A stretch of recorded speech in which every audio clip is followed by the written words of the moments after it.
Alrighty. Well, we're going to begin, we're going to continue in Revelation 21, verse 4. We touched on death being no more. Woohoo! And we're going to see the other parts of the old creation that are also going to be no more. And I look forward to that. So, let's ask the Father's help as we do this. Anybody willing to lead us as we ask Him? I will. Thank you. Our Heavenly Father, we thank you that we have the privilege to come and listen to your word. Please be with Ryan as he delivers it to us and open our hearts that we can understand.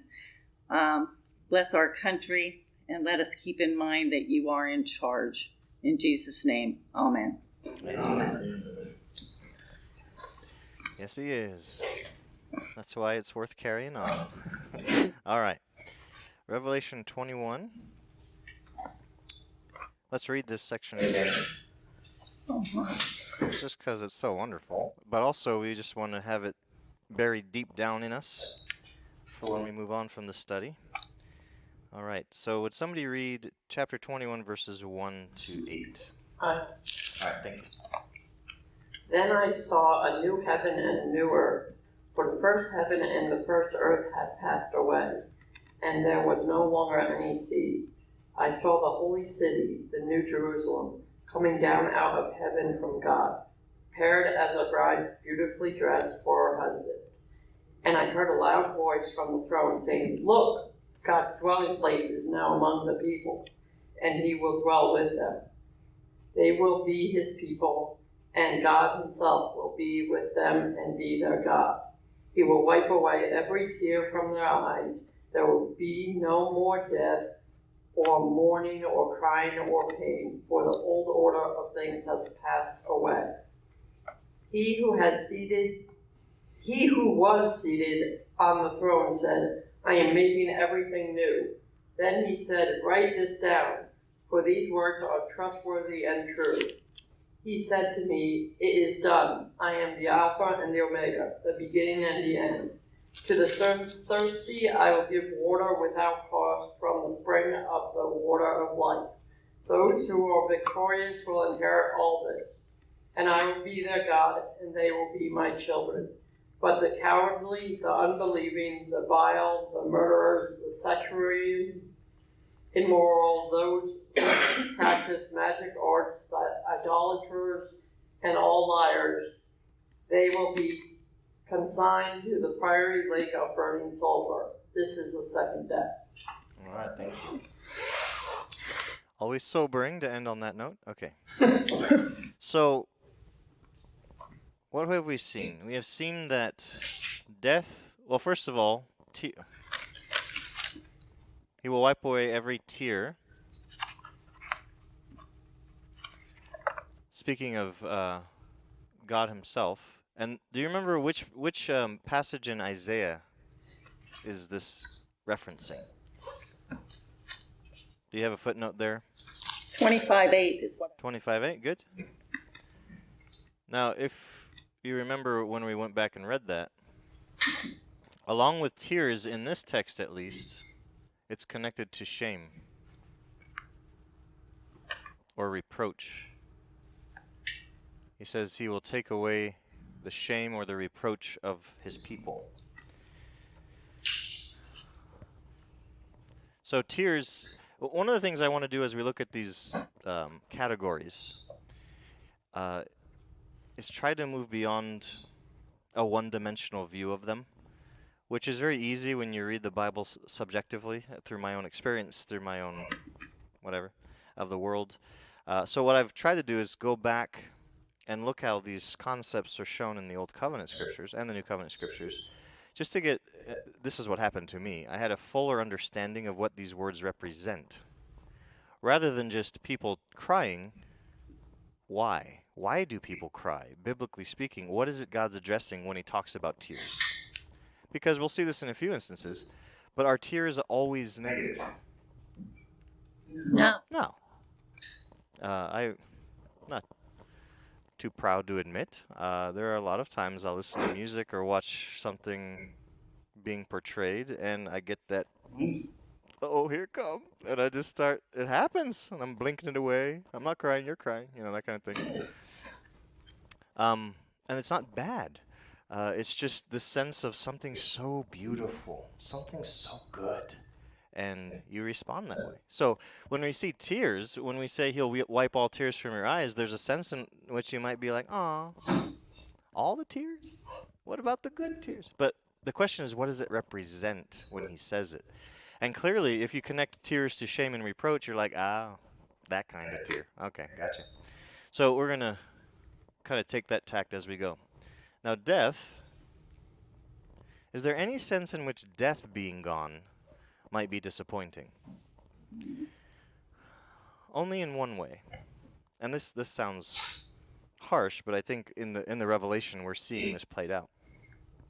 The only way in death is really can be viewed as a positive is the death of wickedness.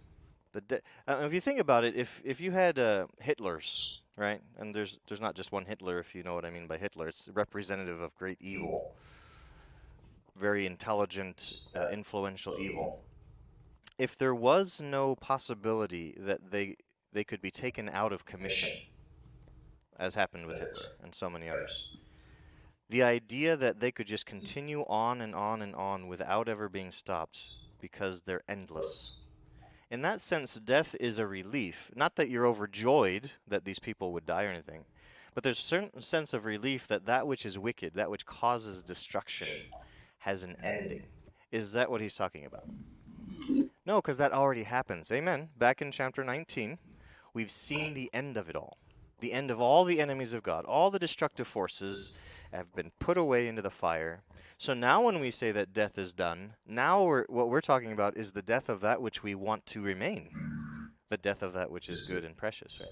Brian? Yeah. You have another example of death being a good thing. Okay. Like baking. I can't have... The curating of resources from that which dies. All right, I'll take that. I'll take that. Now that's an interesting topic for looking at the new creation. What do we do with that level of death? If that death is no longer there, do we not eat anymore? Like that's an interesting, I don't want to kill animals. interesting part of this. Particularly when, and this is a little bit ironic maybe, in that Isaiah 25 passage. When God right before God gets to the part where he promises that he will swallow up death forever, he says that on this mountain I will prepare a feast of rich meats and fine wines. Which of course appeals to most of us, you know. Like, all right, wining us and dining us. So right before he says I'll swallow up death forever, he's talking about you're going to eat the flesh of dead things. That's not his emphasis, obviously, but that's the reality. And the only way to eat fine meats is if something died. So. Disappointed last week when I heard that. What's that? I was a little disappointed last week when we read that because I know what that means. There's never going to be any animals. Yeah. But until back in the garden, there was no death, and that we'd be just eating fruits and vegetables. That's what. Well, we're going to explore that question. Just maybe this great big freezer. It'll last us forever. He can do anything, you know. Animal, I want a steak. I want a porter hut. The freezer burden didn't exist. Or maybe fruit can taste like porterhouse. Hey-oh! Oh! Everything tastes like chicken.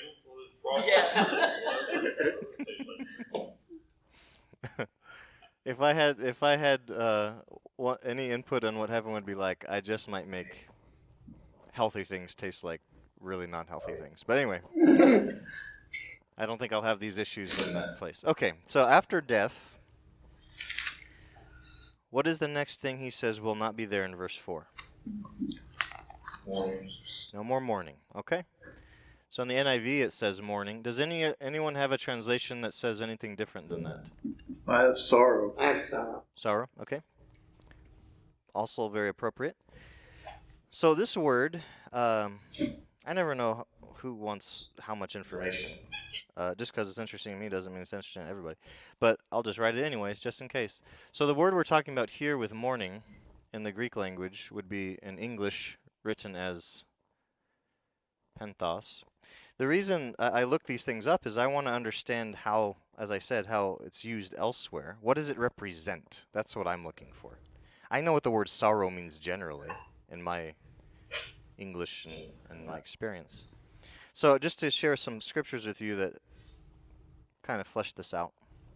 In the New Testament, first of all, in James chapter 4, verse 9, James says, change your laughter to mourning and your joy to gloom. Now, out of context, that's a really weird thing to tell somebody. Change your laughter to mourning. Stop it. You know what? But why? Anybody know why James would say that? What a terrible thing to say. Let's go back and look at the context. Who is he talking to? And why would he want them to mourn? Where's it at? James chapter 4, verse 9.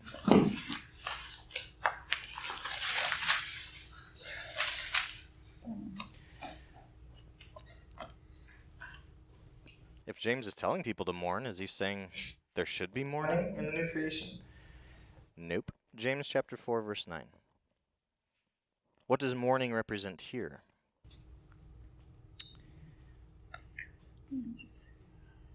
Well, if you look in the middle of verse 8, you'll see who he's talking to. Whom is he addressing when he tells them? Sinners. Yes. So let me read verse 7 forward here. So this is James 4:7.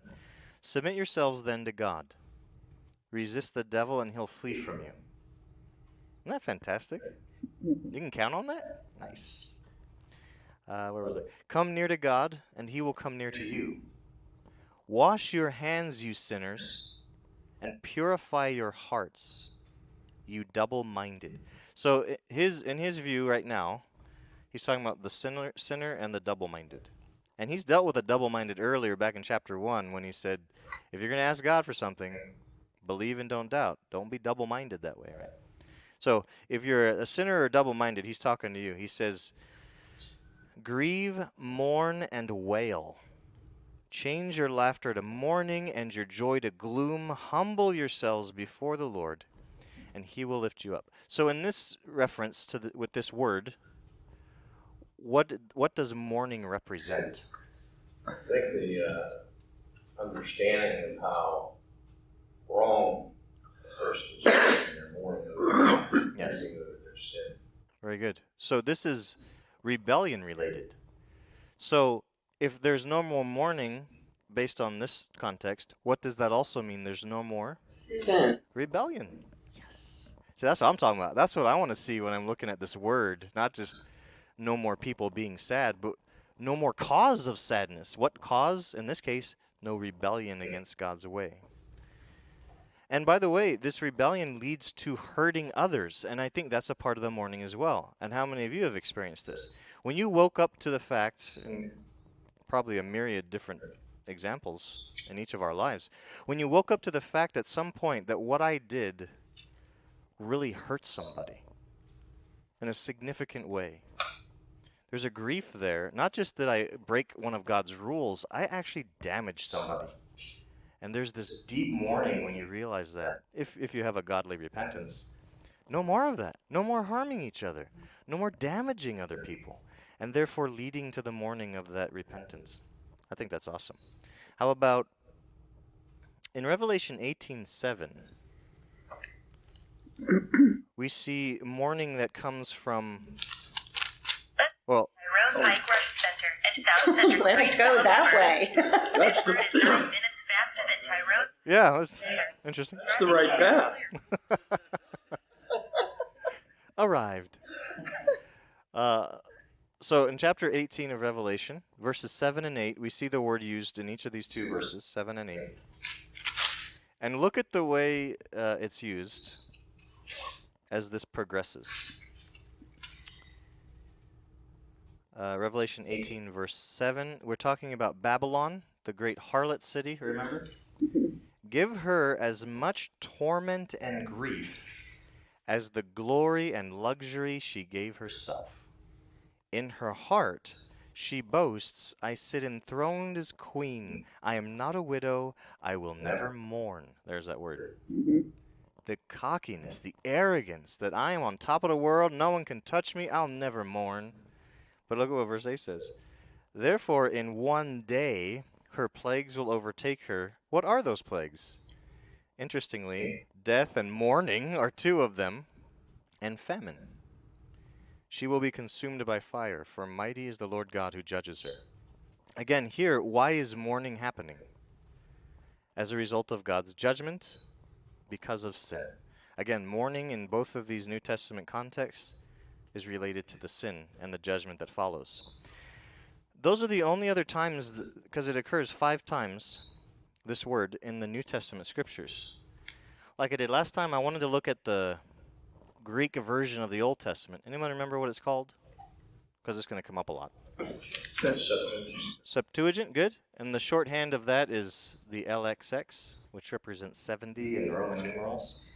Now here I got a lot more to work with because there's a lot more references in the Old Covenant scriptures in the Greek version of it.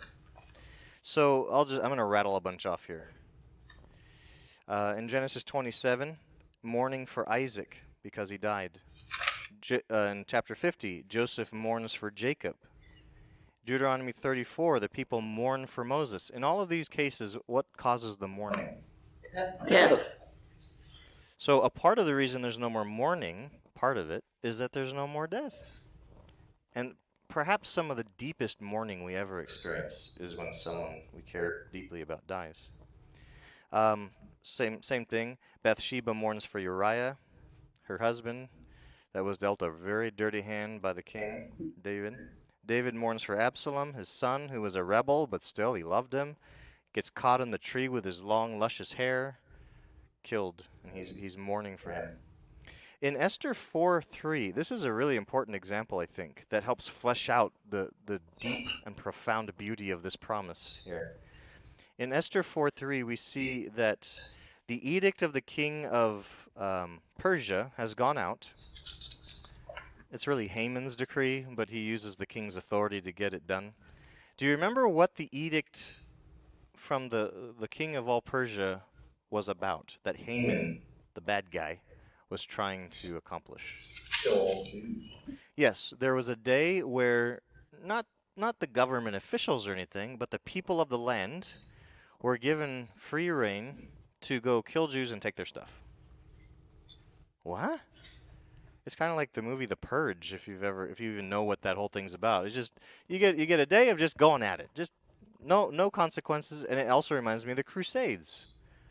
The Pope gives you total absolution if you just go do horrible things. You're doing it for God, so it's fine. Ew! But it was really, for some reason, Haman had it in him to really take out the Jews all over the empire. So anyways, what the verse in Esther 4:3 says is that when the edict came down, the Jews who heard of it mourned. This word right here. So what is this? No one had died yet. Nothing had happened yet. Why would they mourn when they heard the news? Future death. The anticipation of injustice, of suffering, and fear. Fear caused it. All those things, if you can try to picture what that would be like. The mourning that comes from learning something's going to happen. You're also seeing that will not happen anymore. No more news of disaster to come. And by the way, the Jews couldn't do anything to stop it. I mean, they could try to defend themselves, but they were horribly outnumbered. They might take a few people out with them, but there's no way to stop this destruction from coming. Except that God did stop it, didn't he? Through a young girl named Esther, who was raised up for such a time as this.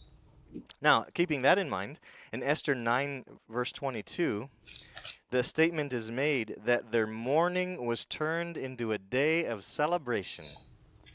Anybody know what day is celebrated in the Jewish communities for this act of God to save them from Haman's plot? Which Jewish holiday is that?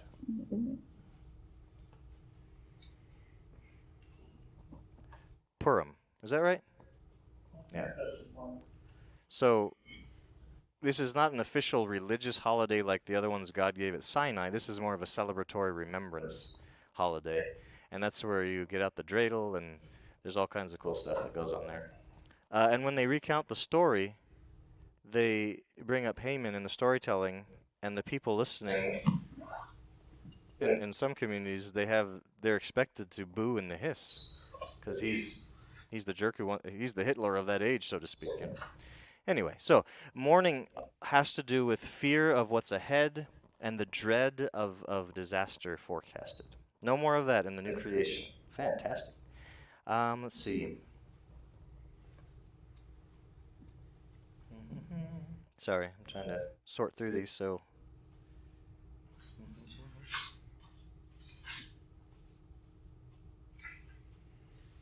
Yeah, most of these are repetitious of what we've already seen. I just don't want to miss anything here.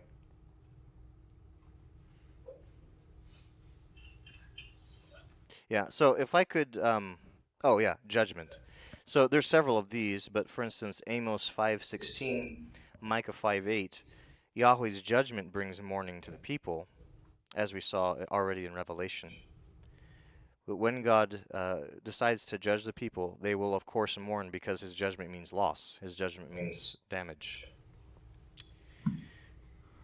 So, just to summarize, I try to make a short list of what mourning represents as we look through these scriptures. Death of loved ones, anticipated loss or death, great loss, and this word is used for Job and what happened to him. He mourned. When we think of what happened to Job, this is not a one-dimensional mourning. Amen? This is not, oh, I lost my animals. That's a lot of money or wealth I lost. Yeah, that was a part of the mourning, for sure. But what else was a part of Job's mourning? Lost Whole his kids. family. He lost his children. His wife, he kept her. Oh. Yeah, Job's wife was remained. That's a form of mourning.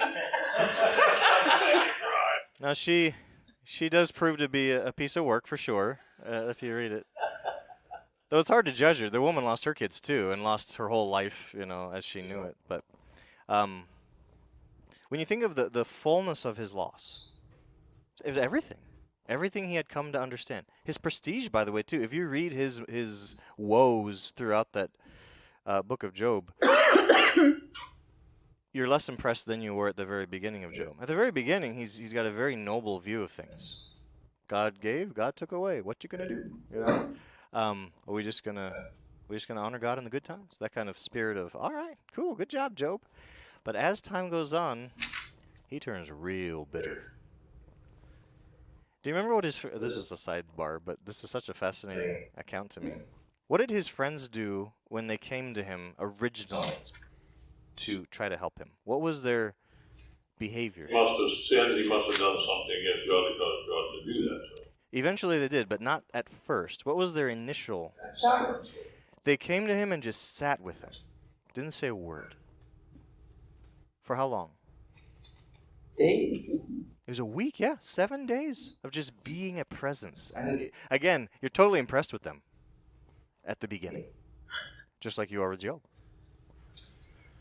Then as soon as Job speaks, and he's had 7 days to mull this over, and it has turned sour since he's been mulling it over, and he just starts to go at it, just totally different tone than he had before. But as soon as he speaks and expresses what he is feeling, that's when his friends hear him and say, oh, we got to do something about this. Job's turned bitter.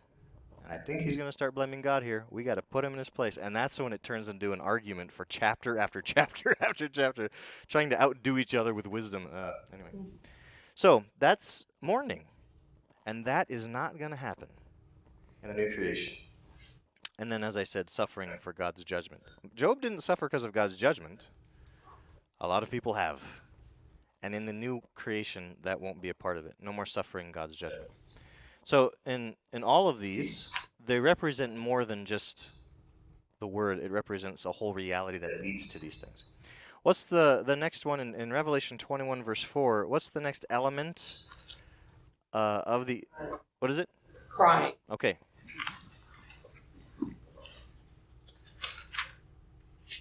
Now this is another one that I would almost, initially in my mind, I just connect it to tears. Because when you shed tears, I call it crying, right? And again, that could be good, it could be bad, it depends on what causes it. So one is really interested to see what did the scriptures do with this word, if it would help me get any clarity as to the fullness of this. Come to find out, the word that John used here, that's translated cry, it doesn't primarily mean tears crying. It has to do with crying out. Just give you some of the synonyms that are used: outcry, shout, clamor, which can mean like clamor in a crowd where things start to get a little hairy and people are getting real aggressive with each other. Loud crying done with great emotion. It includes shrieking, screaming, and wailing. So this is a little tame, I'll be honest with you, when I'm learning about this. The English word in the NIV for crying, way too tame, I think, for what this is supposed to represent. Okay, so just to give you some ideas from the New Covenant scriptures, in Matthew 25, there's a shout, this word, that the bridegroom's coming, in the parable of the virgins. In Luke 1, Elizabeth, who is pregnant with John the Baptist, her cousin Mary arrives, pregnant with Messiah, and she cries out. Elizabeth cries out at Mary coming with this prophetic word of blessing for the mom and the baby. This isn't the kind of crying that you want to stop in the new creation. This is an exclamation of joy and woohoo, that kind of cry. In Acts 23, it's that the word is used for clamor in a crowd, and that's loud, obviously, which is the idea of this word, loud sound coming from somebody. This is when Paul's in the Sanhedrin, and he's on trial with the bigwigs of Jerusalem, and he's so clever. He knows how these people work because he worked for them, going after the Christians. And I don't know if you remember this. I love this. It's Acts 23, verse 9. Paul's like, you know what? I'm not sure what all the fuss is about. I'm just here because I believe in the resurrection of the dead. And he knew it was like throwing red meat to sharks. As soon as he did that, the Pharisees are like, you know what? Maybe there's something to this. Yeah, the resurrection's real after all. And then the Sadducees are like, there's no resurrection. And now they're fighting each other, and Paul's just standing over here going, clever, clever, clever. Anyways, that's the word clamor is what resulted from that debate going on. In Ephesians 4, verse 31, Paul says to get rid of all, he uses this word, or the Greek word for this, but it's translated brawling. He's not saying never cry again. Man up. It's not the issue. What he's saying is in the community of the beloved, stop brawling with each other. Stop being aggressive and loud with each other. So, do we want that to be done in the new creation? Yeah, we don't want to be arguing with each other in the new creation. We would like there to be peace. So when Paul commands it to stop, he's obviously using a version of it that will be done in the new creation as well. And then in Hebrews 5:7, during the days of Jesus' life on earth, it says, he offered up prayers and petitions with, the NIV says, fervent cries and tears. Now, he was specifically referring to Jesus asking for rescue from death. And he says he was answered because of his faithfulness. Now, he was answered after he died, but he was answered nonetheless. But the word here for cry is used of Jesus, and I don't know how you picture it when you picture the Gethsemane scene. I actually suspect that wasn't the only time Jesus cried out to Father about this, because he was aware of what was coming for a while. And who knows how many conversations there were between Father and Son.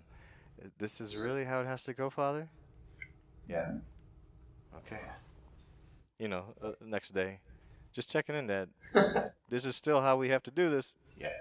Okay. So he's telling the disciples this is how it's going to go, because he knows that's the Father's will. That doesn't stop him from the night it's going to start going down to just beg God from the deepest place, and he's sweating like drops of blood. He tells his disciples, my soul is overwhelmed to the point of death. I mean, this is how deeply he felt this. So you use that word for cry, and again, cry seems a little tame, a little too meek. That's why I like, in the NIV at least, they say fervent cries, right? Now in this context, the one I'm talking about with Jesus agonizing in his cry to God, do you think that's going to be gone in the new creation? Yeah, nothing to agonize about. No more crosses you have to face. No more deep and terrible sacrifices of pain to go through because the redemption's already accomplished. Amen? Amen. Yay. So those are the uses in the New Testament. Now again, if you go to the Septuagint, the Greek version of the Old Testament, we get some other examples of this. Crying out in desperation. You'll see this in the Psalms a lot. I cried out to Yahweh in my distress. You're just overwhelmed. You don't know what you can do. There's nothing you can do. But people are coming against you. Life is coming against you. You're just desperate. And you cry out to God. This isn't a, now let me down to sleep. I pray the Lord. This is not rehearsed. This is from the deepest part of you, just like Jesus in the garden. Desperate cry. When you're suffering, you cry out for help. This is, I think, a really profound one to consider when we talk about the new creation.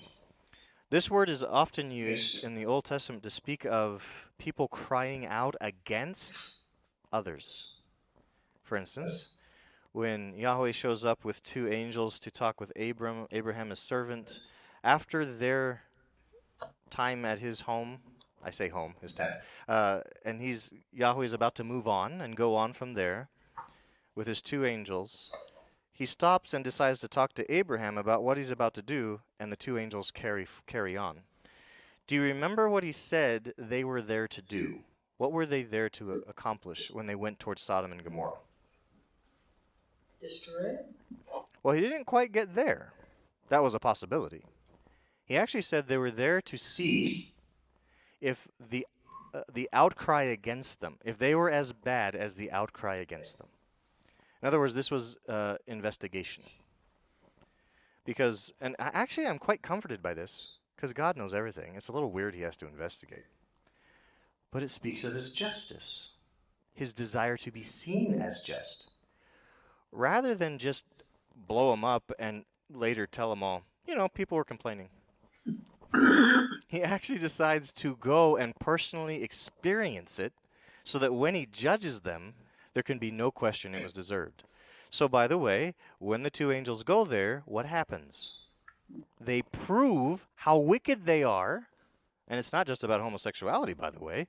It's about an entire city full of men wanting to gang rape anybody who came to town. I don't care if it's a man or a woman. That is horrible, especially when you consider righteousness in all ages, but it was understood then especially.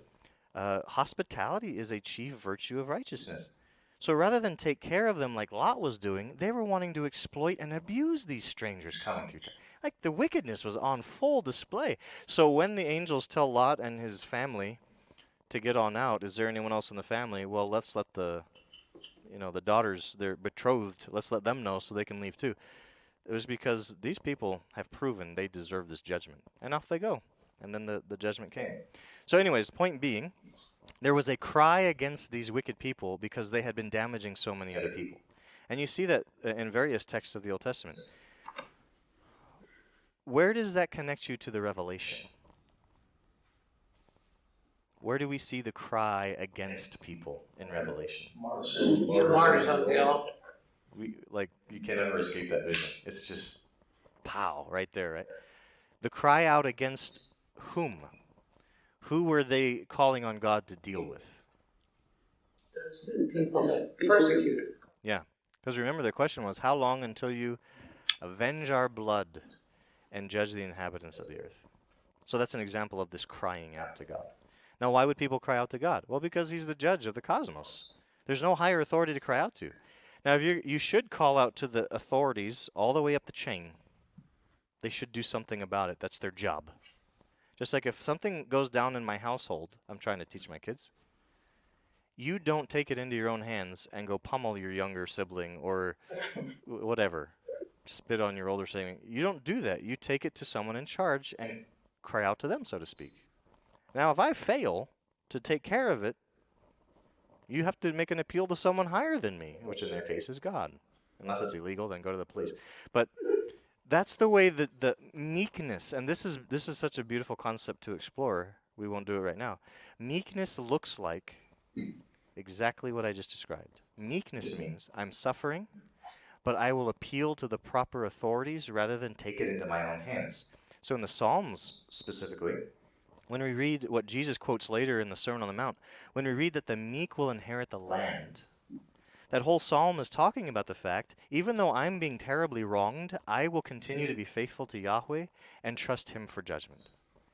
And then it says the meek will inherit the land. Well, what do you mean by meek? That. Exactly that. As you're suffering injustice, you do not lash out. You do not take vengeance for yourself. You entrust it into the hands of your master. So, anyways, that crying out, if it's gone in the new creation, what does that indicate? No more injustice. If you want, summarize it with no more bullies. Because that's what it is, isn't it? All the way up the chain, from the schoolyard to the capitals of nations, it really comes down to bullying. Whoever's got strength is exploiting and hurting those who are weak. That's what it always boils down to, right? No more of that. In the new creation, anyone who is strong or has power is going to use it for the good of those who are weaker than they. Man, that's the world I want to live in. It's exactly the world we should live in, but we don't cooperate very well. We saw people crying out because Yahweh was being vengeful against his enemies. So they're crying out in distress because what are you going to do when God's after you? The cry of battle cry. This is the way this word is used. So think about that. Yahweh, number one, is not getting any more vengeance because he's done with vengeance by the time the new creation comes. And also, is there any more battling? No more war. Why do you need war? We all live in deep, profound love for each other. You don't throw down when you have deep, profound love for each other and you're not being selfish. There's no need for war.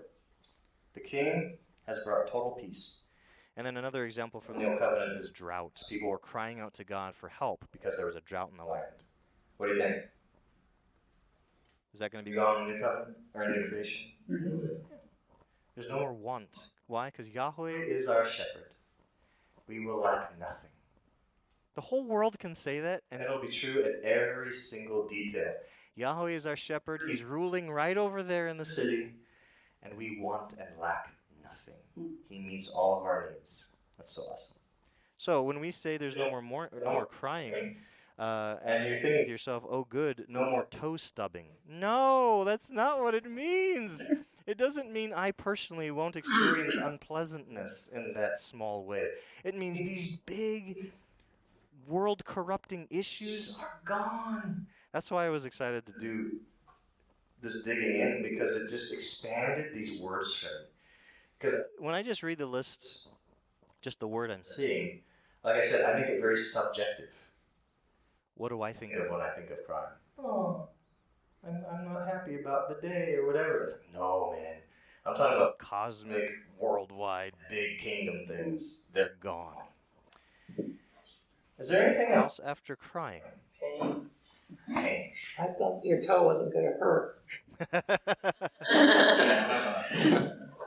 We'll see. Does pain mean no more toe stubbing? Or if we do stub our toe, will it tickle instead of hurt? I don't know. No more Tylenol. No more Tylenol, that's right. A lot of pharmaceuticals, all pharmaceuticals are out of business. Big Pharma's not making it. That's right. I'm sure a lot of the people who work within it might be, but certainly not the whole enterprise. So this word is, I found this really interesting. The original root of this word isn't like physical pain, really. It's labor, toil, hard and exhausting work. Now, if you've ever had a job, which I have, this current work I do now doesn't quite match this on a physical level, usually. Maybe in a museum. But I mean, usually what I do now is not physically draining me to my, dregs. I have had work like that, though. And if you've ever done a really hard day of labor, I know Brother Bill has. He did a long time in the mines. Like when you do that kind of work, your body hurts. It aches. And that's what leads from the word labor to the word pain. They're both used to translate this word in the Greek language. But its roots are in laboring, working hard. By the way, this could be used of labor of giving birth to children, what do you think, ladies? Does that include pain? No. Duh, right? Yeah. Yeah. So, You see, if I may, as soon as you said about the labor, when God evicted, if you will, Adam and Eve, he says, now you're going to have to labor the soil. Yes. Everything's going to be difficult. Labor and childbirth. now, here's a question. If the word, let's just say the primary meaning, not the only meaning, but the primary meaning is labor. do you suppose that means there will Be be no more work in the No. village. No. Good answer. Thank you so much for saying that. Now we do see in the Revelation, blessed are those who die in the Lord from From now now on, they will rest from their labor, their work. And as we talked about it back then, Then when we looked at that, that doesn't mean an eternal rest. that had to do with The laboring for Christ in a fallen, corrupt world, and it it was was very. hurtful. It's painful to labor for Jesus in this world. Anybody agree? Agreed. Why? Because there's resistance. Because there's an enemy who hates And it's coming against it. with all he's got. God. So that's the labor. That I think is most clearly in view when it says they will rest from their labor. That doesn't mean you'll never do anything productive ever. Ever again. You'll never have to exert energy Of any kind ever again. Yikes. What a horrific future. Can you imagine? I mean, some of you have been retired and you're like, I need to do stuff. I mean, you can't just lay around in a bed all day They streaming and have a meaningful and exciting life, life. right? So I don't want us to do too much with this word labor when it says there's no more of that. Now, is it focused on pain or should Should we we? be focusing on labor? I do think it's right that That they transit pain. I just want you to know No, a part of that it pain. has to do with that strenuous, Lay it all out there. you're hurting at the end of the day kind of labor. By the way, this is It's not not a a small thing for most To of humanity throughout the story of humanity. because I would like you to think about Slaves in these churches who are sitting in these little who knows how little these little groups of disciples in these 7 cities that are receiving. receiving this vision. They would know that this. Greek word has to do with labor and pain. It depends on how you're using it. Would you say that it would be Wonderful news for a slave of the first century to know that this backbreaking, thankless, getting whipped if I don't do it right, the pain involved in my my labor that won't will be my future of service in the new creation. And surely it led them to think about this question of what will My service look like? It will be life-giving. It will be satisfying. It will be well rewarded. I will have a Master that actually deeply loves me and makes my work a joy. I've never had An an experience like a slave. It's kind of laughable for me to try to think about what it's like to be a slave. But on the very smallest level, if you've ever worked for an employer that was just awful to you, and then you weren't and Work worked for an employer that valued you, there's this sense of, now we're talking. I could work 15 hours a day if I feel like I'm valued And and I matter, not that I want to ditch my family on, but you just have this, it makes this work suddenly totally different, right? and I think that's a part of what we We can can expect in the new creation. we will be working, and I think working Pretty diligently, but with joy. With the sense that number one, our our energy levels will be so much better. no doubt, but also the master. Master for whom we labor, so good. Such a joy to serve him. So that's one element of That's this for sure. Just Ryan, did they give any indication of, do you choose to labor or does God assign it? The only indications I I know know of are the parables of Jesus in which he's assigning based on your faithfulness in what you did. before. Here's your new gig. So, for instance, in one of the parables, the king, a man went off to Be be an anointed king, he came back. and he asked his servants what they had done. This is Luke's version of things. And they had either done well, And doubled it, or or that one guy hid it away. so the guys who did well, you had 5 And you now have 10. because you doubled it. You're in charge of 10 cities. And then you're in charge of 5 cities. So he was assigning, but he did it based on Their faithfulness and their effectiveness in what they had done before. that's the The only only clue I have is those parables, so I really don't know how that goes. But I do imagine if he's a good master, and he is, And if he's a wise master, and he is, he will tailor tailor the work to our strengths. our interests, our joy levels, and all that. So I would I think think he'd choose better than I would. I think he will. I think I'd be like, Master, could I do this? He's like, no, no. I got something better. You're gonna love it. He would never have thought of it for For yourself. yourself. Trust me on this. You're gonna love That's it. what I think. Yeah. Ever wonder, I'm sure you have, how old are you? Yeah, how will you appear, right? What age will you Yeah, appear? what- I mean, if you're, like, if you died as an infant, you're gonna go through eternity as an infant. If you died a 110-year-old man, are you going to live be eternity as a 110-year-old man? It's a fair question. It's totally different because what age are you gonna be? If forever is forever, you gonna live. Your age will be really, really old. Yeah, right. You know, you won't But you suffer the normal But you won't- consequences of such. It probably won't age, but where will you start? You know what I'm saying? Yeah, in appearance, right? Yeah, in appearance. Where will we all? What about a we all parent be that lost a 35? child? I don't know. When my aunt died, she was a Catholic, and the priest said she's now in heaven and she's 33 years old. That's what we were told too. That's when Christ died. That's what Ah, the priest said. Oh, yeah. so there is Destiny. so a related question. Because we're talking about new creation. Let's talk about first creation. How old? Like 5 seconds. But I mean, how old did Adam and Eve Appear from our judgment point. 20s. Because they were not created as infants. Infants, for sure. Be fruitful and multiply implies You got the goods to do so, right? So what age would they appear to be? be at creation's beginning. I have no idea about that either. What I do assume, Assume, and I think this talk about 33 and other things, we would assume assume that the peak peak. of health So in your mind, in our society, in our lifespan expectancy and all that stuff, whatever you you understand to be the peak of health or vibrancy or intelligence and all those things, best as I can figure, that's where you expect. us to land on the age appearance scale of eternity. But let Let me me ask ask you you this: this. if you were full of vibrant energy, full health, you could go at it and just enjoy your work all day and all the rest. If you had wrinkles all over, would it matter? No, I mean, because the appearance This is. is so secondary. The reason that, well, how, it depends on how vain you are. But the reason getting older and older usually bothers people. Yeah, you wish you looked as nice as you did before, but ultimately, I just I don't want my back to hurt so much anymore. I don't want my knees to kill me so much anymore. I just want to be able to go throughout the day without needing a nap. You know, So again, appearance I can only guess. Vibrancy, energy, that I have far more confidence about.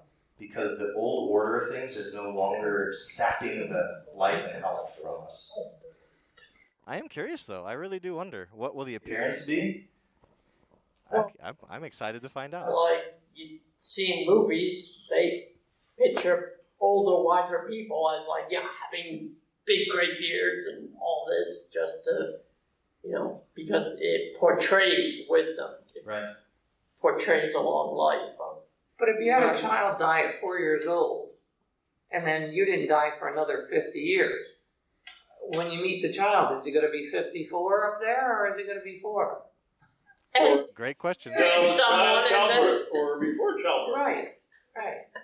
this is the same thing they said in the Bible. If you married someone and then, they died and then got remarried 7 times, who are you married to? It's one of these kind of silly questions, I think. I don't know about silly. It's one we can't answer for sure. Yeah. Yeah. But I do think it Speaks to God's vision of humanity. So for instance, my prejudices will probably Lead lead me to my answer on that particular question. My prejudice tells me what is the best Way way to to look. Now, I've been shaped by my culture to answer that question. In some cultures, you might be the most attractive when you are older because of the wisdom question, because of the life you've lived, because of all these, because I associate See it with my grandmother, whom I love so much, whatever.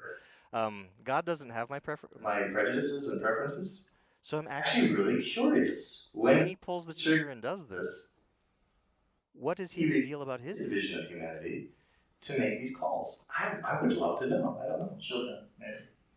He does have a tender spot for children. We're all children. And what if Just we're spending now. We're just Peter spending.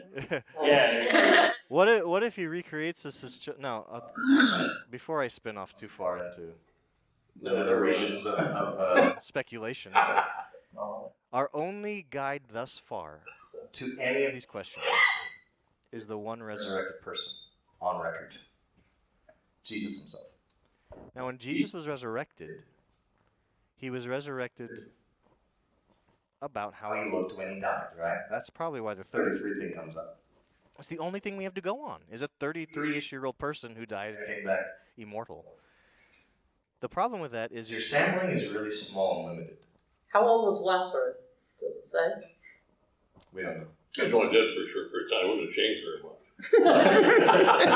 It doesn't Well, 3 say days there's is a what it is. transfiguration and is it Elijah and Moses was there. Elijah? King Denver says, describes them, who they, No, what they they don't- they look don't like, know what either. they. And they hadn't been resurrected.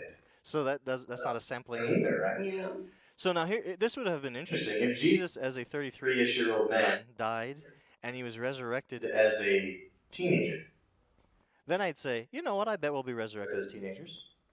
But the fact that he came back, Apparently, we don't know. We don't have a detailed description of of him, him. he looked about 3 days older than when he died. I mean, we don't know. But yeah, based on the fact that they responded to him as if he was their master and all that, we might assume then that we would be resurrected the same way we looked when we died. But even that's too much assumption. So I just Have have nothing to go off because that one example. doesn't illuminate much. Yeah. When Christ died and the tombs all broke open and all those people came to town, you have to wonder, did everybody recognize them as they were? Or Zombies. I'm hoping they were newer to death. Yeah, because by the way, we don't have an understanding that they were resurrected as much as they were right, yeah. resuscitated, we might say. So yeah, even they don't really give us much of a clue, even if we had descriptions of them. Well, let me return to pain here. Let's go back to pain. Yeah, let's do that. Again, it's rooted in the idea of labor and toil, but that, of course, leads us to thoughts about the unpleasantness, the discomfort, and even pain of it. In Colossians 4:13, this word is used about a man named Epaphras, who was a Colossian himself, a Colossian disciple. He was working alongside Paul. He wasn't with the Colossians at the time Paul wrote this letter. So he's bragging on Epaphras to the Colossian disciples. And he says, he's testifying about Epaphras that he has a deep concern for these Colossian believers and the Laodicean believers. That word concern there is the word we're talking about, pain. So that doesn't mean every time he thinks of you, he gets a pounding headache. He's caused physical pain. That's not it. The pain is the discomfort of how concerned he was for them. And everybody in this room knows what that's like. When you're so concerned for somebody that you can feel it physically, that, how do you describe that? Almost an exhaustion. Come on, we all know, right? We're all parents here. Okay. Revelation 16:10. Now this gets a little more to what we would think of as pain. This is speaking of the people being judged, and it says the people gnawed their tongues because of their distress, is one translation. Pain sounds like it could fit really well here. They gnawed their tongues because of their pain. Yeah. When you're in that much deep pain, you would react that way. It also says in the next verse, chapter 16, verse 11, that these people cursed God because of their pain. It's the same word used both places. In one place, they gnaw their tongues because of it, and in the next statement, they're cursing God because of it, because they know He's the one behind it all. Now, going back to the Old Testament and that Septuagint, the Greek version of the Old Testament. Okay. This story, I'm telling you, this story. In Genesis 34, is the story of how the family of Jacob deals with a city or a town of under the king Hamor. These are the Hivites. Okay? So they're strangers passing through other people's land, but they've been promised this land by God. So they're kind of making their way through the land, but It doesn't belong to them yeah. yet. So the son of Hamor, he falls in love with Dinah. Really, really. This is a daughter of Jacob. He really loves her. He really wants to be with her, and he takes her forcefully. Now, she's got 12 brothers. Full-grown brothers. Maybe not all of them are full-grown. She's got a whole bunch of big, strong brothers who are very jealous for her welfare. Long story short, they plot how to exact their revenge In one of the most creative ways I've ever heard of in my life. If you're not familiar with the story, you'll either love it or hate hate it. it. I don't know. So they get together and they plot. Now the son actually does care deeply for Dinah, However much you can in that situation. even though he's violated her. He does want to be with her. This wasn't a one-night fling to him. Does she want to be with him? I don't think it explains that, and In that culture, it probably didn't matter, to be honest with you. but so the brothers are outraged, but the ruler of the area, Hamor, And his princely son, if royalty is the the way to talk about that, they come to Jacob and the family and say, "Look, my son really wants this this to happen. We could really make this work for both of our Groups We could kind and of merge into a larger body and and we kind of benefit from each other. What do you think? Let's do an alliance." basically is what he was saying. Now here's the plot. Let's go along with this. Let's pretend like we're okay with this. But There's going to be a condition. we have this thing in our family because of our Relationship relationship. with our God. That we have to be circumcised in order to be In covenant with with God. So if you want to join join the the family, all we ask is is that you get circumcised circumcised. Have all your men and be be circumcised, circumcised. because then It'll it'll be legit in our God's eyes. big ass. When you circumcise a grown man, it's a little different Then than when you circumcise an 8-year-old boy. right? So, the aftermath, because this prince is so in love with Dinah, wants her so bad. He's like, "Father, anything they want, let's Let's do." do it. We need to make this happen. So all the men In in this this town/city city, agree, to the circumcision. And they are laid low. and it says in the text, this is where the word pain comes in. While the men of the city were in pain, yeah. That's physical pain. Yes, very physical pain. The Israelite men come in and slaughter them all, and they could put up really no fight. Because they're dealing with some things. And they exact their revenge. And by the way, Jacob is not happy with this. And it doesn't indicate he's necessarily mourning over the loss of these lives. It's more about, do you know how obnoxious we're going to be to everyone? What in this land now? All these strangers around us They're are going to gonna think this horrible Think thing of us, you idiots, totally ripped into his sons. But anyways, long story to talk about the Pain pain. of circumcision. I just think that story is so fascinating, I had to tell it. Okay. In Genesis 41, Joseph names one of his children In Egypt, Manasseh and he explains why. He says, "For God made me forget all my my trouble trouble. in And my father's house." The word trouble there, is this word in the Greek. so trouble doesn't Necessarily necessarily mean physical pain. It it just just means means, hardship. And of course, I'm I'm sure you do have some physical discomfort being a slave and being a prisoner. but it has to do with how hard all of his Circumstances have been on him. the heartbreak of being sold by your Brothers brothers, into slavery, being falsely accused accused, of raping a woman, and the the indignity of slavery in the first place. Being a prisoner for years unjustly because because he he did did nothing wrong. All of that. When he had his son Manasseh, Manasseh. He says God has helped him forget all of that trouble. Now, think about this in terms of the new creation. New creation comes. there's no more pain or trouble. Why? Those things are still in our history. They're They're still still in our past. They happened. All the travails we've gone through. But just like that's why I wanted to make Make these these connections, connections, because to me they're just like fireworks. works going off. Just like Joseph, Who received this beautiful gift of this child. When we receive the new creation, couldn't we say, Manasseh? God has helped me forget. It's not like he had blank spots in his memory of the past. What is he saying when he said, God has helped me forget my trouble? It no longer has power over him. It no longer affects him in that deep, disturbing way. He's free of it, its effects. In the new creation, there is a question. Will we remember the hard things of our past? I don't know. I suspect not. I don't think we'll forget.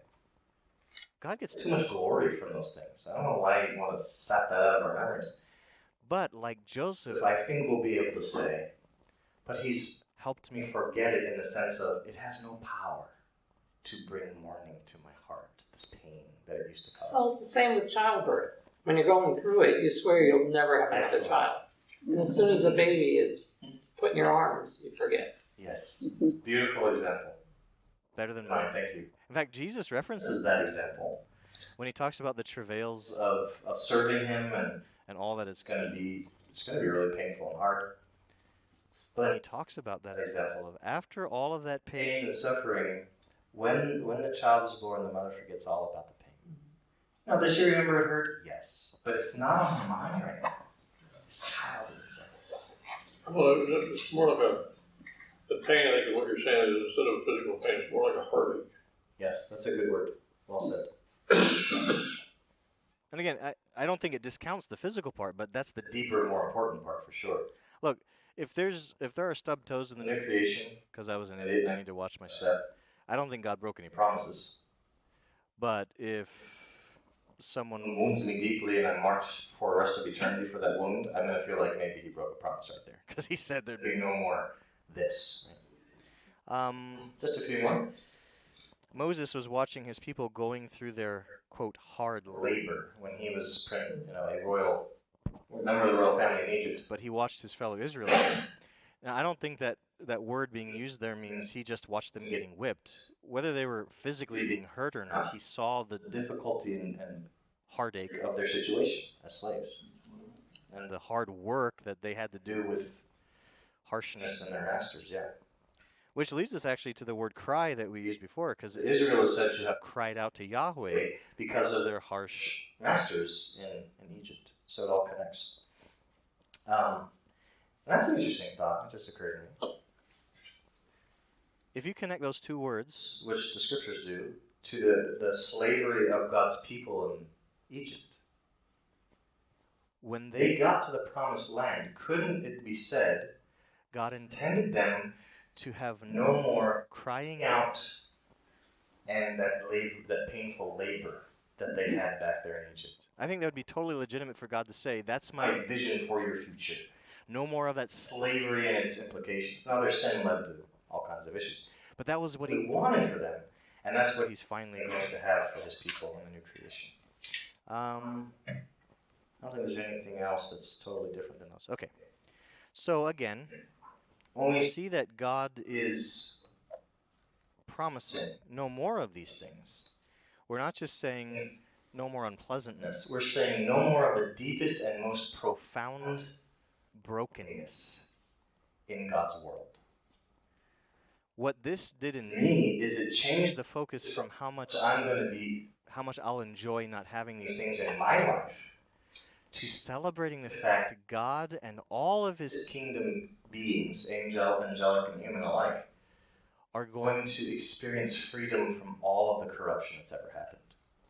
Now anytime you can go to the scriptures, Scriptures, and it zooms you out from your own self to the cosmic good of God and what he's up to, it's done its good work. right? Because my brain and my heart at this stage of my development still wants to start here and go into the scriptures. If I'm I'm doing it right and under Spirit's leading, it's always zooming my lens out and saying, yeah, you're important. but come on, man. This is not about you. Just look at what God's going to have look what he's doing for for his his kingdom. and all of those who who love love him. him. So anyway, I hope that was a part of the effect for For you. you as we looked at those things.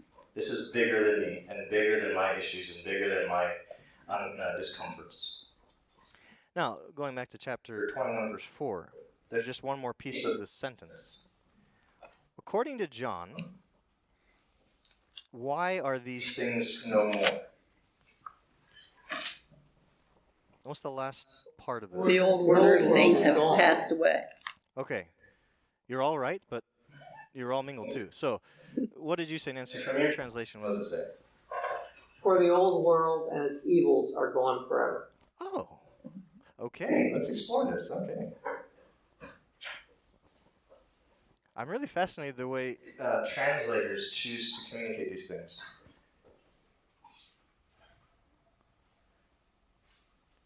I like the way he translated that. What's that? I like the way he translated. Yeah.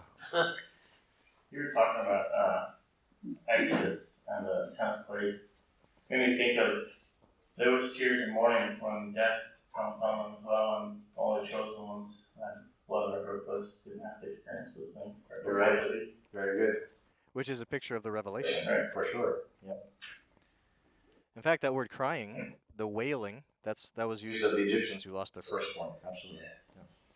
Okay, read again what you said, because I want to make sure I write this down. For the old world and its evils are gone forever.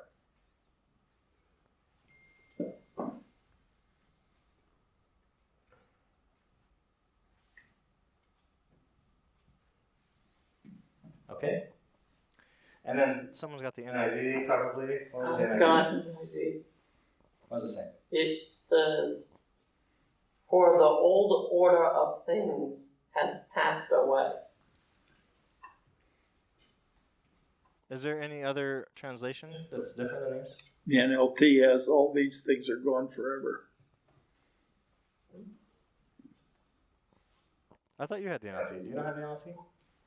I have the New Living Translation, yeah. New Living, yeah.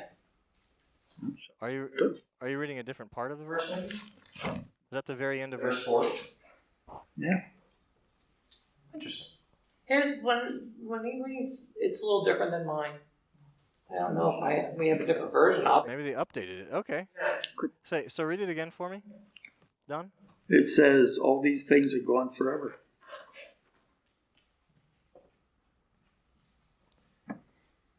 So it doesn't emphasize the old part at all. No. It's just all these things. Okay.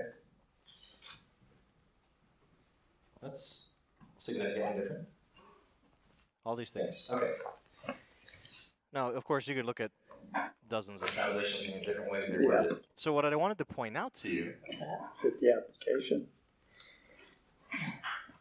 I think the application part is just Just the notes. It doesn't affect the actual Yeah. text. what I wanted to point out to you, and we've seen this several Times times. in our study. Go figure. It's not going to be surprising. This whole phrase, 96. this whole phrase, And this whole phrase, they're all translations, or maybe we could say interpretations of a single word. How is that possible? so the word in the actual text, the Greek text is, where is it?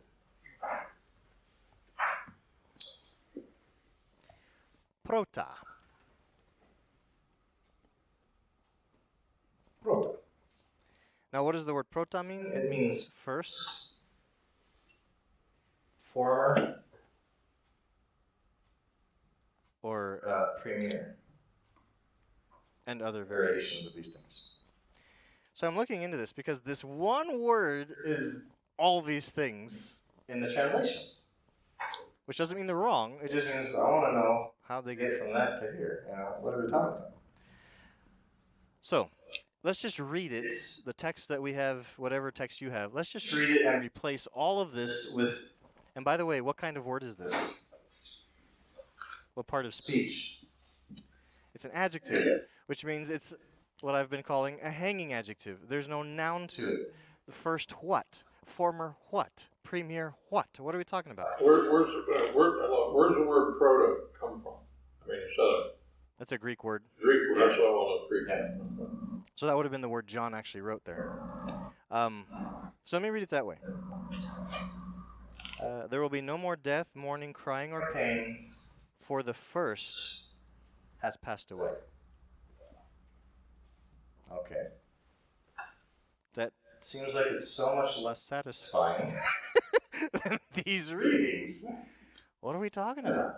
Well, surprisingly, but not surprisingly, we've seen this word without seeing because we're reading English. We've seen this word just a few verses ahead, which to me means I should probably know how it was just used by John to see if maybe, since he left it so vague with no noun at all attached to it, maybe I need to know what he was talking about earlier when he used the word first. Can you find the word first in your English? The beginning of the First. verse. What does it say? For the first heaven and the first earth had passed away. Mine says the old heaven and old earth. Ah, okay. So they were focusing on the idea of the former one, right? But in NIV, it does use the word first, and it speaks of heaven and earth. And what word, or what phrase does it use after that? Passed away. And guess what we see here in verse 4? Passed away. In the Greek language, it's the same exact word. John is using in verse 1 a pattern that we see repeated precisely. I mean, it's missing the nouns. Are you saying the second half of, or actually kind of the things in between the commas here, the first heaven and the first earth, it just says prota? No, heaven and earth are in there, in verse 1. In verse 4, all it says is first. It doesn't say world and its evils. It doesn't say order of things. It doesn't say things. Now, here's what I'm thinking. This is how we use language in English, too. If I start off specific, and then I continue on, and I'm a little more vague, talking about the same kind of thing, your brain's always going to take you back to the specific. This is why we use pronouns. I'm sorry, this is not English class, but just to illustrate it. The reason we use pronouns is so we don't have to be laboriously repetitive. So Nancy's mules got out of her yard. Her mules went this far. They got into trouble. We don't want to keep saying Nancy and the mules. We don't want to keep repeating ourselves. So the same thing here, I believe, is what John's up to. Not quite a pronoun, but almost. Instead of repeating himself because the first heaven and the first earth has passed away, he stuck with what we should already expect him to be talking about. First what? Oh, the first heaven and the first earth. So in other words, these things I don't think are illegitimate. I just think I'm trying to understand what John more precisely had in mind. So let me read this paragraph. I'm just going to insert those words and see if this doesn't really have an ironclad clarity to it. Then I saw new heavens and a new earth, for the first heaven and the first earth had passed away, and there was no longer any sea. I saw the holy city, the new Jerusalem, coming down out of heaven from God, prepared as a bride beautifully dressed for her husband. I heard a loud voice from the throne saying, "Look, God's dwelling place is now among the people. He will dwell with them, they will be his people, and God himself will be with them and be their God. He will wipe every tear from their eyes. There will be no more death, or mourning, or crying, or pain. For, as I said, the first heaven and first earth had passed away." Now, that makes it a bookend. The beginning of this says it. The wrap up to this paragraph in the English at least says it. Now, why does he say it at the very end? Because he's explaining why these things are no longer. That's what he's saying. Because of this, these things are no more. Now, up to the point where he gets to verse 4 and he says what's not going to be there, he's telling us what is there. What is there? The heavenly city is there. What else? God's dwelling place is there. He lists the positives. When he gets to verse 4 and says, here's what's not going to be there, he then reiterates, and I'll tell you why they're not there. Because the first ones are done. That's why. Now, why is this important? And these things actually do this for us. So that's why I'm not knocking the translators. What these phrases do for us is what I think John was trying to do for us. He's connecting everything in verse 4 that is going to be gone at that time to the first creation. They're anchored there. So when you got rid of the first creation, you got rid of all those other things with it because they're merged in John's language, in the reality of God. When God got rid of the old, or first, or previous, the former, all of it went with it. So it's kind of like the picture of the Titanic. When the Titanic sank, people went down with it if they decided to stay in the room with all their luxurious clothes and all their luggage and all the finery they brought with them. They didn't want to leave it behind. They're on the Titanic. They're a part of the Titanic. So when the Titanic goes down, so do they. people who are willing to say no to the Titanic and say yes to life got off. If there hopefully was a boat for them, they got off, got on the boat, and they survived. Now, this is a picture, and to me it's a very powerful one, of what God has been up to in the gospel. Because God knows this thing's going down. He knows that. He understands this first or old or previous version of things has to go away and pass away. So what is the call through Christ and his people? It is to say no to that, reject that, repent of that, come to life, and not just life on the ocean, miserable. Boy, I wish I had some, like life in his kingdom, right? That's the picture. So this is very much another, and we've seen it all the way through the Revelation. It's John and the vision giver, Christ himself, saying to the reader, choose. Choose. If you're going to be married to the old way of things, the old order of things, the corruption of the kingdoms of the world and all that, just realize what you're married to. Number one, it passes away. And number two, look what it's marked by. All the things in verse 4 mark this thing. It's almost like a duh kind of statement. Is this what you really want? Or will you choose the way of Christ and his kingdom, which, yes, is hard. But look where you end up. What remains, what is beautiful. Now, I missed that. Just reading it to me, it was just a lovely picture of what awaits me. But when I started to dig into more of what these words represent and all the rest, what I realized is the repetition for John of first heavens and first earth and the first has passed away, it's like this neat and tidy package of, do you understand what your choice is here, right? Oh, man, that's powerful.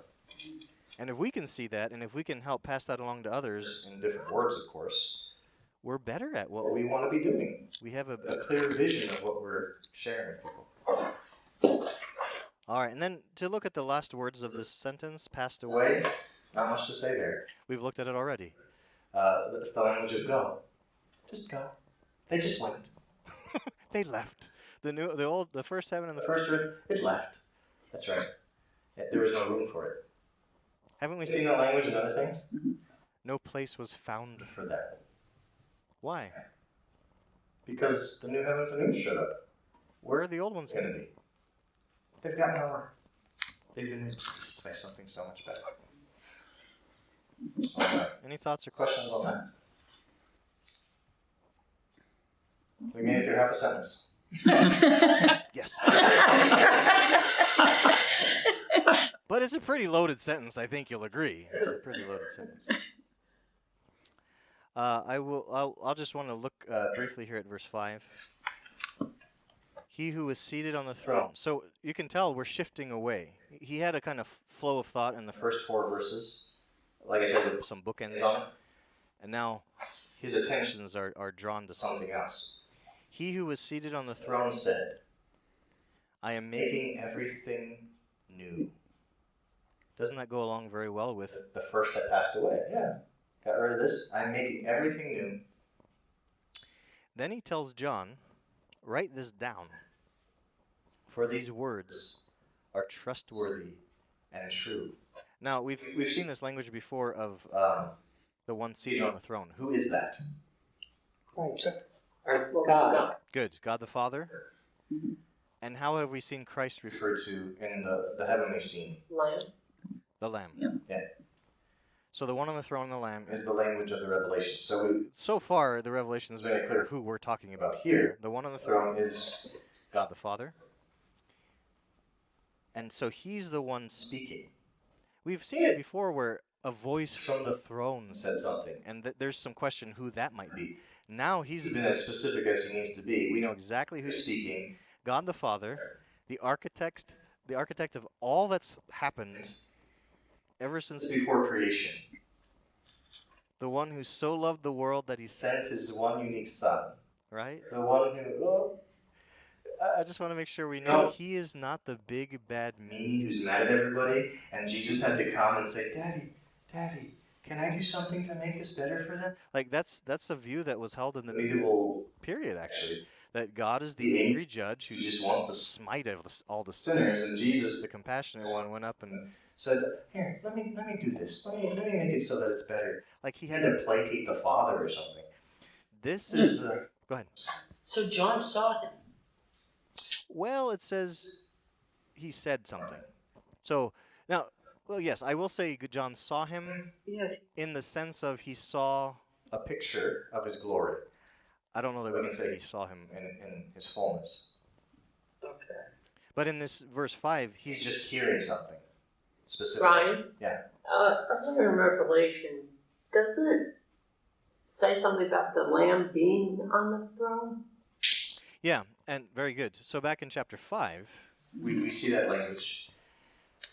and we talked about it back then, the language, the original language speaks to the fact that not necessarily that God Scooted over, and Jesus sat on the same seat with him, but it actually speaks to the fact that he was brought to the throne.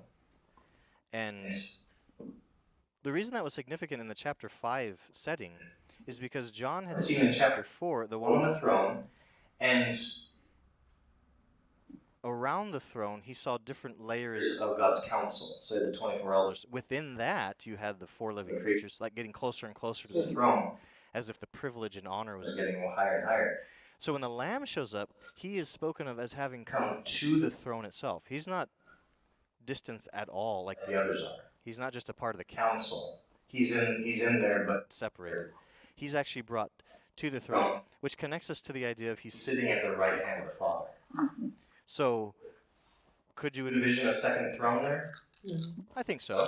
And it doesn't violate the language of sitting at the throne with the Father. I think the language of at the throne is better than on the throne. I think it's less confusing. It's talking about proximity More than saying seat. That strengthens the Trinity. Absolutely. You know, it's one. Yeah. None of those beings in the heavenly council Could be that close to the throne. they're close. Way closer than I am.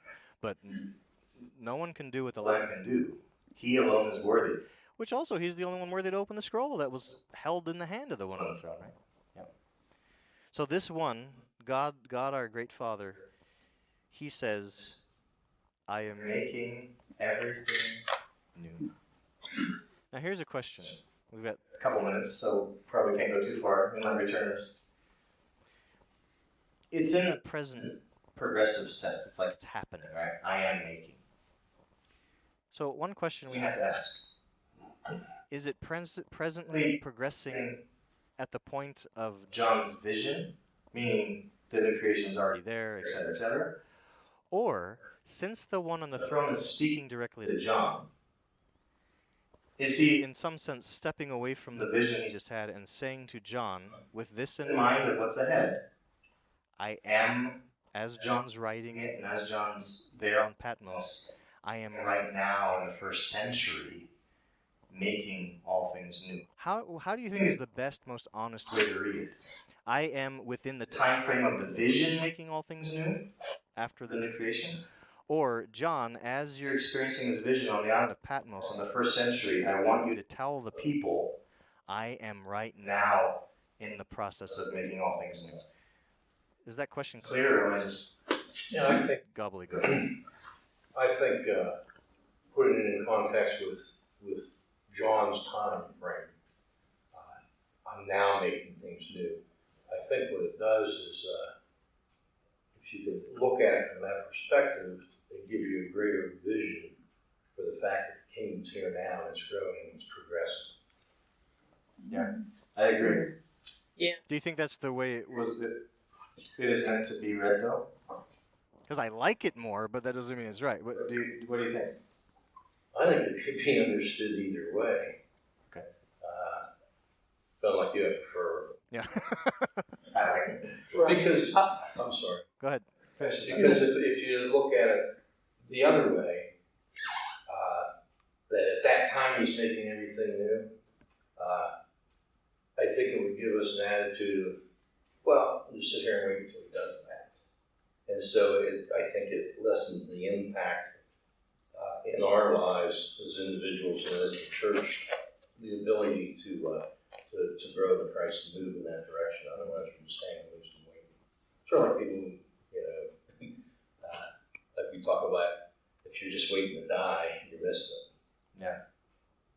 One author talked about it as, is some Christians are kind of like people who broke down on the side of the road waiting for AAA to show up. you know, like, this stinks, but it'll end eventually. You know, that kind of waiting period. Yeah. Just my thoughts in reading the previous, it says, I saw a new heaven and new earth. Well, then why is he making? It's not like he said, look, I'm making a new thing, a new heaven and new earth. It seems like that new heaven and new earth are established. Yeah. And he just saw it. So I'm making everything new is kind of like, there's the new right over there. I just saw the new. Why do you need to make it? It's right there. Right, yeah, Good point. And then, look at the very next verse. Verse. He said to me, What? It is done. "What? Wait a minute. Are you doing it or is it done? What are we supposed to get from this? Right? So that actually Leads me to believe just as he follows that up with, I am the Alpha and the Omega, the beginning. beginning and the end. Is this a way to reference the new creation's progress here and now up to The vision that says it is done. that God is the The beginning, the end, the Alpha, the Omega. He speaks to to the first century church? It's already happened. He speaks in the vision to it is done, I'm overseeing the new creation process, the whole thing. Now, here's one reason why I do prefer Prefer the it's already happened. happening vision. As we looked at before, we looked at chapter 21. We already We know know God's new creation work has started. Amen? Look at you. your physical body hasn't enjoyed the benefits It's of a new creation yet, but your inner self has. We already know this is true. The new creation has begun. So when he says, I am making all things new. We know some of it's going to wait for later, but some of it's happening in the present tense. So that doesn't Necessarily necessarily mean that's what is actually happening there. but it makes perfect sense to me, given everything. Is it similar to the Jesus saying it is finished? The saying it is done. Yes. Okay. So I'm gonna have to for next time. I'm gonna confirm this. But I don't know if If you you remember, earlier we read the words, it is done. And I was comparing it to the language of Jesus on the cross, because it was different. It wasn't the same thing. It was It is happening when we read in Revelation. Jesus when he said it is done was It's a a finality to something. I Believe from when I looked at it before, this also so is a finality language. I'm going to confirm that though for next time. And some of you, if you want to confirm it too. but I do believe this is The the same kind of finality as Jesus saying it on the cross. It's interesting, I have two NIV translations here. In the one that says, I am making all things new, and the other that says, I make all things new. More like a declaration. Well, I am. we'll have to dig dig into that too too. and see which of them is more faithful to the text. Now, if translators Disagree disagree, that usually means there's some wiggle room. And it could be either way, so we'll talk about that. All right. for next time, God willing.